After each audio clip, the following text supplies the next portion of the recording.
Inter విద్యార్థిని దారుణ హత్య గురైంది. నల్గొండ రూరల్ పోలీస్ స్టేషన్ పరిధిలోని అన్నారెడ్డి గూడెంకు చెందిన లావణ్య కోమటిరెడ్డి ప్రతీక్ రెడ్డి కాలేజీలో ఇంటర్ ఫస్ట్ ఇయర్ చదువుతోంది. లావణ్య నల్గొండ మండలం గుట్టకింది అన్నారం గ్రామానికి చెందిన గడ్డం కృష్ణ గౌడ్ అనే ట్రాక్టర్ డ్రైవర్తో ప్రేమలో పడింది. గత 6 నెలలుగా ఇరువురు ప్రేమలో ఉన్నారు.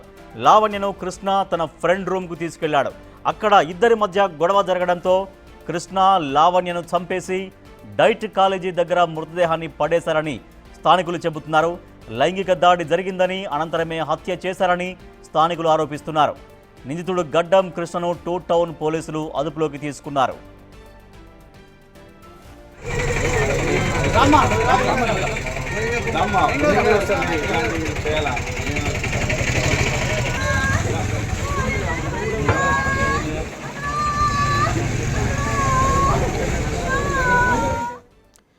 దీనికి సంబంధించిన మరింత సమాచారాన్ని మా ప్రతినిధి రమేష్ అందిస్తారు.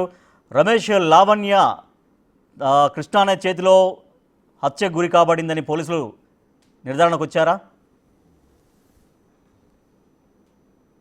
రైట్, పోలీసులు ఇప్పటికే కేసు నమోదు చేసుకొని విచారణ మాత్రం ప్రారంభించడం జరిగింది. కొద్దిసేపు క్రితమే మృతదేహాన్ని నల్గొండ మార్చరీకి తరలించడం జరిగింది. రోజులాగానే ఆ అమ్మాయి ఇంటర్ విద్యార్థిని పక్కనే ఉన్నటువంటి నల్గొండ ఆ గ్రామం నుంచి కూడా ఇక్కడ ప్రతీక్ కాలేజ్ లో ఇంటర్ మొదటి సంవత్సరం చదువుతుంది. ఆ విధంగా ఉదయమే ఇవాళ కాలేజ్కి రావడం జరిగింది. తల్లిదండ్రులు కూడా అంతా కాలేజ్కి వచ్చారనుకున్నారు, కానీ కొద్దిసేపు క్రితమే ఇక్కడ నుంచి ఫోన్ రావడం, అమ్మాయి చనిపోయిందన్నటువంటి వార్త కూడా వారికి చెప్పడం జరిగింది. అయితే అమ్మాయి చనిపోవడానికి కారణం ఏంటి, అసలు రీజన్ ఏంటి అని కూడా కోణంలో కూడా పోలీసులు విచారణ వేగవంతమైంది. గ్రామస్తులంతా, బంధువులంతా ఇక్కడికి చేరుకొని కన్నీరు మున్నీరుగా విలపిస్తున్నటువంటి పరిస్థితి అయితే కనిపిస్తుందని చెప్పవచ్చు. ఎవరైతే ఉన్నారో ఆ వ్యక్తి, ఆ కృష్ణ అనేటువంటి వ్యక్తి అమ్మాయితో గత కొంతకాలంగా ప్రేమలో ఉన్నారు. ఇవాళ కాలేజీకి వచ్చినటువంటి అమ్మాయిని అతను ఫ్రెండ్ రూమ్ లోకి తీసుకెళ్లి ఈ విధంగా హత్య చేశారని కూడా చెప్తున్నటువంటి ప్రకారం ఏం జరిగింది? ఆడాలి వచ్చి చంపుతాం. ఏం జరిగిందమ్మా? నాకు తెలియదు. రూమ్ లో తీసుకోవాలి.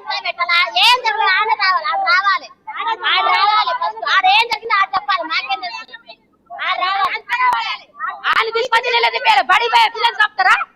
ఏదో మంచి బాడకాంతా ఉంటే తీసుకుపోయి ఆడుకొని వదిలిపెట్టాలి. చంపుతాడా?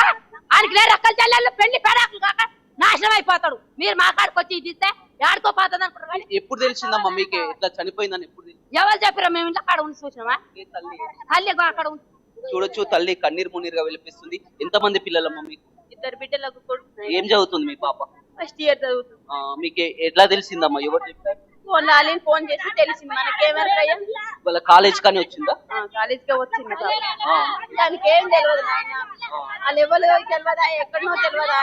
ఆయన ఏం చేద్దామని చూసారు. నా పిల్లని చంపారు, ఆయన కూడా చంపాలని. ఎవరు చంపారు? ఎవరు చంపారో తెలియదు కదా నాకు తెలియదు కదా. నేను ఇంటికి వచ్చింది అనుకో, నాకు తెలియదు ఎవరు ఆయన.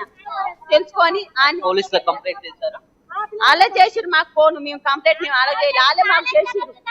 కాలేజీకి వచ్చి నా బుద్ధికి వద్దున మా ఊరు ఆటో ఎక్కి వచ్చింది. మధ్యలో ఏం జరిగింది తెలియదు మాకు. రోజు అప్ అండ్ డౌన్ చేస్తారా? అప్ అండ్ డౌన్ చేస్తుంది. హాస్టల్ ఈ సంవత్సరం ఇక్కడ చదువుకుంటారు, అక్కడ చదువుకోరు అన్నది. దసరా సెలవుల నుంచి ఆ కాలేజీ రాలే, ఇయ్యాలే వచ్చింది. ఏమన్నా చెప్పేదమ్మా? నీకేమన్నా చెప్పిందా? మాకేనా తెలియదు నాయన, ఏం చెప్పాలి. ఫోన్ కూడా లేదు. ఫోన్ కూడా లేదు అసలు. ఎట్ట పోయింది అట్లా వచ్చేది. నా పిల్లని అన్యాయం చేసింది. ఆయన కడుపు కాల ఆయన ఏం చేస్తారో తెలియదు అంతే. పోలీసులు చెప్తున్నటువంటి ప్రకారం ఎవరైతే కృష్ణ అనే వ్యక్తి ఉన్నారో ఇవాళ కాలేజీకి వచ్చినటువంటి అమ్మాయిని ఫ్రెండ్ రూమ్ లోకి తీసుకెళ్లడం జరిగింది. తీసుకెళ్లిన తర్వాత ప్రచారానికి పాల్పడినట్టు కూడా తెలుస్తుంది. పోలీసులు మాత్రం కేసుని వేగవంతం చేశారు. మొత్తం గ్రామస్తులు, బంధువులంతా కూడా ఇక్కడికి చేరుకున్నటువంటి పరిస్థితి అయితే కనిపిస్తుంది. మనతో మాట్లాడానికి సిఐ కూడా ఉన్నారు. వివరాలు అడిగి తెలుసుకుందాం. మొత్తం మీద నల్గొండ పట్టణంలో కొద్దిసేపు క్రితమే సంచలనంగా మారినటువంటి ఒక మైనర్ బాలిక ఈ విధంగా దారుణంగా అనేది కూడా పోలీసులకు మొత్తం వెంటనే ఆ సంఘటన స్థలానికి చేరుకొని కూడా మృతదేహాన్ని తీసుకొచ్చి పోస్ట్ మార్టం కి తరలిస్తున్నటువంటి పరిస్థితి కనిపిస్తుంది. పేరెంట్స్ ఆధారంగా గ్రామ పెద్దలు కూడా కంప్లైంట్ కూడా ఇచ్చినటువంటి పరిస్థితి అయితే కనిపిస్తుందని చెప్పవచ్చు. ఆ తల్లిదండ్రులంతా కూడా కన్నీరు మున్నీరుగా విలపిస్తున్నారు. ఆ తండ్రి ఉన్నారు. మీకు ఎంతమంది అండి పిల్లలు? 1. పాప ఏం చదువుతుంది? ఫస్ట్ ఇయర్ చదివింది. రోజు వచ్చినట్టే కాలేజీకి వచ్చింది. కాలేజీకి వచ్చినాక స్కూల్ దగ్గర దిగినాక ఎవరో దుండగులు తీసుకొని వచ్చి రేపు చేసి చంపేశారు. అప్పుడు పోలీసు వాళ్ళు మాకు సమాచారం ఇస్తే మేము ఊరికి పోలీసు వాళ్ళకు కంప్లైంట్ ఇచ్చినాం. మార్చిలో వేసారు. అంతవరకు తెలుసు కానీ నాకు మిగతా వాడవడగా మాకు తెలియదు. రోజు కాలేజ్కి up and down up and down చేస్తుంది. రోజు తిరుగుతుంది. రోజు 8:30 ఆటో ఎక్కుతుంది. మళ్ళా 4 గంటలకల్లా ఇంటికి వచ్చేస్తుంది. పోలీసులకు ఏం ఫిర్యాదు? పిటిషన్ ఇచ్చినాం. కఠినంగా శిక్షించమని చర్య తీసుకోని ఇచ్చినాం. మీదైన అనుమానం? ఎవరు లేరు, ఆల్రెడీ దొరికిరు కదా వాళ్ళు లొంగిపోయారు కదా. అంటే ఎప్పటి నుంచి పరిచయం? తెలియదు, పరిచయం లేదు. అతను ఒక్కడే ఉన్నారా ఇంకెవరైనా? ఇద్దరు ఉండరంట, మనకైతే తెలియదు. ఇద్దరు ఉండరంట. పాప ఇంతకు ముందు గతంలో మీతో ఏమన్నా మాట్లాడగానే మాకేం చెప్పలేదు అసలు. ఆమె ఇంతవరకు సెల్లు కూడా వాడదు. పాపకి ఏమైనా అనారోగ్యం? అనారోగ్యం ఏం లేదు, కాకపోతే మామూలుగా అప్పుడప్పుడు జ్వరం వచ్చేది కానీ అంతే, ఏం లేదు అంతే. ఇప్పుడు ఇంటర్ ఫస్ట్ ఇయర్. చూడొచ్చు, ఆ తండ్రి చాలా క్లియర్ గా చెప్తున్నారు. జరిగినటువంటి సంఘటనపై కఠినంగా శిక్షించాలని పోలీసులకు ఇప్పటికే ఫిర్యాదు కూడా చేయడం జరిగింది. ఆ గ్రామ పెద్దలు కూడా ఇక్కడికి చేరుకున్నటువంటి పరిస్థితి కనిపిస్తుంది. గ్రామస్తులు చేయండి, చెప్పండి, ఇది ఒక దారుణమైన ఘటన. ఎందుకంటే ఇంటర్ అమ్మాయి రోజు కూడా అప్ అండ్ డౌన్ చేస్తుంది. అంతా మీరు ఈ కళ్ళ ముందే వారు చూస్తారు. ఆ పాప రోజు రాడు కూడా ఏం జరిగింది? అసలు గ్రామంలో ఈ అమ్మాయిలు యాదయ్య అనే వాళ్ళు ఇద్దరు బిడ్డలు, ఒక కొడుకు. డైలీ నల్గొండకు వచ్చి కాలేజీలో చదువుకునే అమ్మాయి. కానీ ఆ అమ్మాయి ఇంటికి వచ్చిందంటే ఆ ఇంట్లో తప్ప బయట కూడా తిరిగేటువంటి అమ్మాయి కాదు. మరి ఈ దుర్ఘటన ఎట్లా జరిగిందో అదే అర్థం కావట్లేదు. కానీ నల్గొండకు ఆటోలో వచ్చిందని తెలిసిన తర్వాత ఎవరో ఫోన్ చేసి అమ్మాయిని కిడ్నాప్ చేసి తీసుకుపోయి అత్యాచారం చేసి చంపేసినట్టుగా మేము అనుమానిస్తున్నాం. పోలీసులు ఏమన్నా? పోలీసులు కూడా అతను వచ్చి పోలీస్ స్టేషన్కి వచ్చి నేనే హత్య చేసి అని లొంగిపోయిండని తెలిసింది. ఎందుకంటే గ్రామంలో ఎప్పుడు కూడా ఇలాంటి ఘటనలు చూడడం, ఎందుకంటే ఎప్పుడు చూడడం అంతా కూడా ప్రశాంతమైనటువంటి ఒక గ్రామీణ వాతావరణంలో రోజు ఇక్కడ కాలేజీకి వచ్చిపోతుంది. ఇలాంటి ఘటన మా గ్రామానికి దాదాపు 3 స్కూళ్ళ నుంచి బస్సులు వచ్చి తీసుకొని వచ్చి కాలేజీలు కానీ స్కూళ్ళలో కానీ చదువుకుంటాడు. కానీ ఈ అమ్మాయి రోజువారీగా ఆటోల్లో మరి వస్తుందని తెలిసి, కానీ మా ఊర్లో ఇట్లాంటి ఘటన జరగడం ఇదే మొట్టమొదటిసారి. మా ఊర్లో అమ్మాయిలు కానీ అబ్బాయిలు కానీ పిల్లర చేసేటువంటి అబ్బాయిలు కానీ అమ్మాయిలు కానీ లేరు అని మాకు అనుమానం. ఏంది అని అంటే ఎవరో దుడగుడు అమ్మాయి మీద ఏదో కన్నేసి అమ్మాయిని ఎత్తుకుపోయి ఏదో చేసిండేమని మేము భావిస్తాం. ఎలాంటి యాక్షన్ తీసుకోవాలి? ఇమీడియట్లీ తక్షణమే అతని అంటే ఇంకెవరు ఉన్నారు వారిని పట్టుకొని పోలీసు వారు తగిన శిక్ష విధించి వెంటనే వారిని శిక్షించాలని కోరుతున్నాం. ఏం చెప్తారు ఇలాంటి ఘటనలు? వాస్తవమే నల్గొండ పట్టణంలో జనాభా పెరిగింది.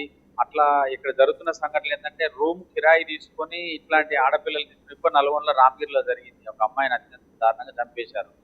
సేమ్ అదే పద్ధతిలో ఇక్కడ కూడా ఒక కిరాయి తీసుకొని వాళ్ళు ఏదో సంసారం చేసినా లేకపోతే ఇంకొక రకమైన చదువు కోసం అని కాదు, ఇల్లీగల్ రూములు తీసుకుని నల్గొండ నడుపుతా ఉన్నది చాలా దుర్మార్గమైన జరుగుతున్నాయి.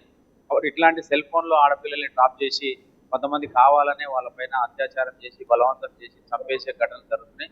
పోలీసులు సీరియస్ గా తీసుకోవాల్సిన అవసరం ఉంది. ఇప్పటికే చాలా నల్గొండలు అయితే జరుగుతున్నాయి. కాబట్టి మరి ఇంటెలిజెన్స్ వైఫల్యం చెందుతా ఏంటని కూడా చూసుకోవాలి. చూడొచ్చు, అత్యంత దారుణం. ఎందుకంటే ఇంటితోటి ఎవరైతే అత్యాచారం చేస్తారో ఆ తర్వాత అతనే పోలీసులకు వెళ్ళి కూడా రమేష్ అయితే ఆ యువతి అంటే అమ్మాయి సెల్ ఫోన్ కూడా వాడదని చెప్తున్నారు. వాళ్ళ కుటుంబ సభ్యులు కానీ అందరూ సెల్ ఫోన్ కూడా వాడదని చెప్తున్నారు. మరోపక్క ఇప్పుడు పోలీసుల అదుపులో ఎవరైతే ఉన్నాడో గడ్డం కృష్ణ, ఆయనతో దాదాపు ఒక 6 నెలల నుంచి ప్రేమలో ఉందని కూడా చెప్తూ ఉన్నారు. సో అంటే గతంలో వీళ్ళిద్దరి మధ్య ఏమైనా డిస్టర్బెన్సెస్, గొడవలు, ఈ కుటుంబానికి ఆ కుటుంబానికి ఏమన్నా గొడవలు జరిగినటువంటి దాఖలాలు ఏమన్నా జరిగినాయని తెలుస్తోందా? అక్కడ మా సిఐ ఉన్నట్టు మాట్లాడించండి. రైట్, పూర్తి విషయాలు మాత్రం ఇప్పటికే పోలీసులు అంతా కూడా కేసు నమోదు చేసుకొని విచారణ అయితే ప్రారంభించడం జరిగింది. ఆ వ్యక్తి మొబైల్ ని కూడా మొత్తం అతని డాటాను కూడా పరిశీలిస్తున్నారు. అమ్మాయి మాత్రం సెల్ ఫోన్ యూజ్ చేయదు. అతను కృష్ణకు అమ్మాయికి ఎంతకాలం నుంచి పరిచయం, అసలు ఇవాళ ఉదయం వచ్చినటువంటి సమయంలో ఏం జరిగింది, అతను అక్కడి నుంచి ఎక్కడికి తీసుకెళ్లారు, అక్కడే ఉంటారా, ఏం జరిగిందన్న కోణంలో కూడా పూర్తి స్థాయిలో విచారణ జరుగుతుంది. మనతో మాట్లాడానికి సిఐ రాజశేఖర రెడ్డి ఉన్నారు. మొత్తం మీద నల్గొండ పట్టణంలో ఒక మైనర్ బాలిక అయితే అనుమానాస్పద అత్యాచారమా, ఏ కేసు నమోదు చేసుకున్నారు? ఈరోజు అనగా 7/10/2025 మధ్యాహ్నం 12 గంటల సమయంలో శంషునగర్ రోడ్ నెంబర్ 8లో ఉన్నటువంటి ఒక రేకుల రూమ్ లో, ఒక చిన్న రూమ్ లో ఒక అమ్మాయి, మైనర్ అమ్మాయి అనుమానాస్పదంగా మృతి చెందిందని స్థానికుల సమాచారం మేరకు వెంటనే 2 ఎస్ఐ గారు అలాగే మా యొక్క సిబ్బంది, గౌరవ డిఎస్పీ సార్ అందరూ వెళ్ళడం జరిగింది. సీన్ సెక్యూర్ చేసి అబ్జర్వ్ చేయడం జరిగింది. కుటుంబ సభ్యుల ఫిర్యాదు మేరకు కేసు నమోదు చేసుకుని పూర్తి విచారణ చేపట్టడం జరుగుతుంది. టెక్నికల్ డేటా ఆధారంగా అలాగే CCTV ఫుటేజ్ ని అన్ని పరిశీలించి స్థానికులటువంటి సమాచారము, అలాగే కుటుంబ సభ్యుల యొక్క అలిగేషన్స్ అన్ని కూడా పరిశీలనలోకి తీసుకొని పూర్తి విచారణ చేపడతాం. అలాగే దీంట్లో ఎవరెవరు ఉన్నారో వాళ్ళందరిపై కూడా కఠినంగా శిక్షించే విధంగా. వాళ్ళ అమ్మాయి కాలేజ్కి వచ్చిందా, కాలేజ్కి ఎలా వచ్చింది, కాలేజ్కి వెళ్ళిందా, లేకపోతే ఇతనితో కాలేజ్ నుంచి బయటకు వచ్చిందా? కుటుంబ సభ్యులు చెప్పిన దాని ప్రకారం ఏంటంటే ప్రతిరోజు కూడా కాలేజీకి ఆటోలో వస్తుంది, ఆ ఊరికి సంబంధించిన ఆటోలో వస్తుందని చెప్తున్నారు.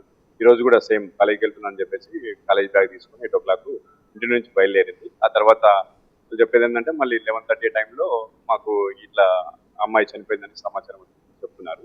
ఏదేమైనట్టు కూడా పూర్తిగా అన్ని విషయాలన్నీ ఉన్నటువంటి ఏవైతే ఆధారాలు ఉన్నాయో వాటన్నింటిని పరిశీలన తీసుకొని పూర్తిగా ఇన్వెస్టిగేషన్ చేపట్టి దీంట్లో ఉన్నటువంటి నిందితుల త్వరలో అరెస్ట్ చేస్తారు. అమ్మాయి వెళ్ళినటువంటి రూమ్, ఆ రూమ్ ఎవరిది? అతని రూమ్ కానీ అక్కడ ఏదైనా నిర్మానుష్య ప్రదేశమా, లేకపోతే ఆ రూమ్ ని వాళ్ళు రెంట్ తీసుకొని గత కొంతకాలంగా కొనసాగుతుంది? ఆ ఇంటికి సంబంధించిన ఓనర్ని కూడా ఎగ్జామిన్ చేయడం జరిగింది. అతని యొక్క పేరు ఇస్లాం. అతనికి సంబంధించిన మధు అనే అతనికి కిరాయి ఇవ్వడం జరిగిందని చెప్తున్నారు.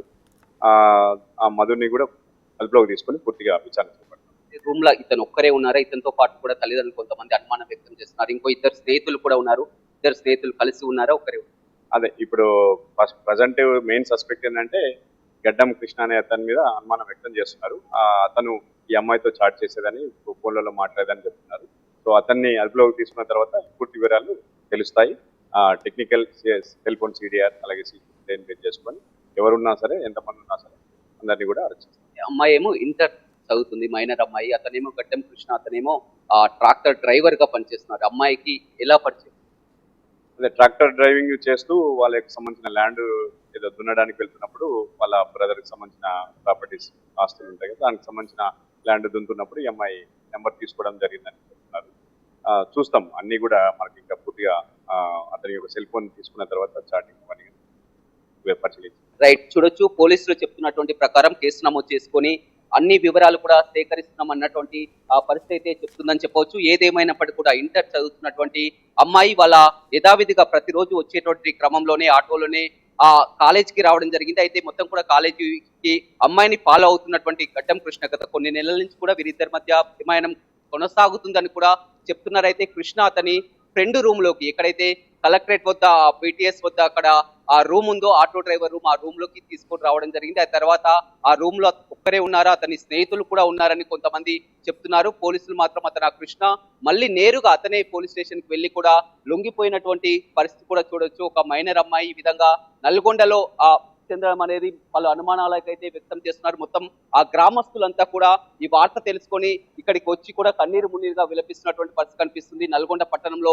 ఇలాంటి ఘటనలు ఎప్పుడు కూడా చోటు చేసుకోలేదు. ఒక పట్టణం నడిబొట్టున ఒక రూమ్ లో ఈ విధంగా జరగడం ఏంటి? మొత్తం మీద వీటిపై పోలీసులు కూడా దృష్టి సారించాలని చెప్తున్నటువంటి ప్రకారం కనిపిస్తుంది. అయితే అబ్బాయి మాత్రం అతను ఆ ట్రాక్టర్ డ్రైవర్ గా, ఆ పక్క గ్రామంలో ట్రాక్టర్ డ్రైవర్ గా ఉంటారు. ఈ అమ్మాయి ప్రతిరోజు లాగానే కాలేజ్కి వచ్చింది. కాలేజ్కి వచ్చిన తర్వాత కాలేజ్కి వెళ్లకుండా అతని స్నేహితుని ఇంటికి తీసుకురావడం జరిగింది. ఇంటికి తీసుకొచ్చిన తర్వాత వీరిద్దరి మధ్య ఏమైనా గొడవలు జరిగాయి. అదేవిధంగా కృష్ణతో పాటు మరో ఇద్దరు వ్యక్తులు కూడా ఉన్నారని తల్లిదండ్రులు అనుమానం వ్యక్తం చేస్తున్నారు. ఆ చుట్టుపక్కల వారిని ఎగ్జామిన్ కూడా పోలీసులు చేసినటువంటి పరిస్థితి కనిపిస్తుంది. అతను కృష్ణ నిర్భయంగా కూడా జరిగినటువంటి అత్యాచారం జరిగి అమ్మాయి చనిపోయిన తర్వాత అతను నేరుగా పోలీస్ స్టేషన్ లోకి వెళ్లి ఈ విధంగా అమ్మాయి చనిపోయిందని అతనే స్వయంగా వెళ్లి ఆ లొంగుపాటు కావడం, అది అప్పటి వరకు కూడా పోలీసులకు కానీ తల్లిదండ్రులకు కానీ ఎవరికి కూడా ఈ విషయం తెలియదు. అమ్మాయి చనిపోయిందన్న విషయం కూడా తెలియదు. ఆ రూమ్ లోకి వెళ్లి ఆ జరిగినటువంటి ఘటన ఆధారంగా అక్కడి నుంచి అతను నేరుగా పోలీస్ స్టేషన్ కి వెళ్ళడం జరిగింది. పోలీస్ స్టేషన్ లకు వెళ్లి కూడా పోలీసులకు జరిగినటువంటి విషయాన్ని చెప్పడంతో పోలీసులు వెంటనే తల్లిదండ్రులకు సమాచారం అందించడం జరిగింది. తల్లిదండ్రులంతా కూడా ఇవాళ అమ్మాయి రోజులో భాగంగా కూడా కాలేజ్కి వెళ్తుంది అనుకున్నారు. కానీ ఇవాళ అమ్మాయిని కడతేర్చినటువంటి కృష్ణని కఠినంగా శిక్షించాలి. కృష్ణతో పాటు స్నేహితులు కూడా ఉంటున్నారు. అందరూ కలిసి రూమ్ లో ఉన్నారా, లేకపోతే కృష్ణ ఒక్కరే రూమ్ లో ఉన్నారా? మైనర్ అమ్మాయి కాబట్టి మనం కూడా అమ్మాయిని చూపించే లేదు. కానీ ఆ పక్క గ్రామం తెలుస్తుంది. ప్రతిరోజులో భాగంగా రోజు అప్ అండ్ డౌన్ చేస్తుంది. నల్గొండకు ఒక 10 కిలోమీటర్ దూరంలో ఉంటుంది. పూర్తిగా అతను మాత్రం ఇప్పుడు పోలీసుల అదుపులో ఉన్నారు. అతని నిందితుడిని కఠినంగా శిక్షించాలని తల్లిదండ్రులు కన్నీరు మున్నీరుగా విలపిస్తున్నటువంటి పరిస్థితి అయితే నల్గొండలో కనపడుతుంది. రాజేష్.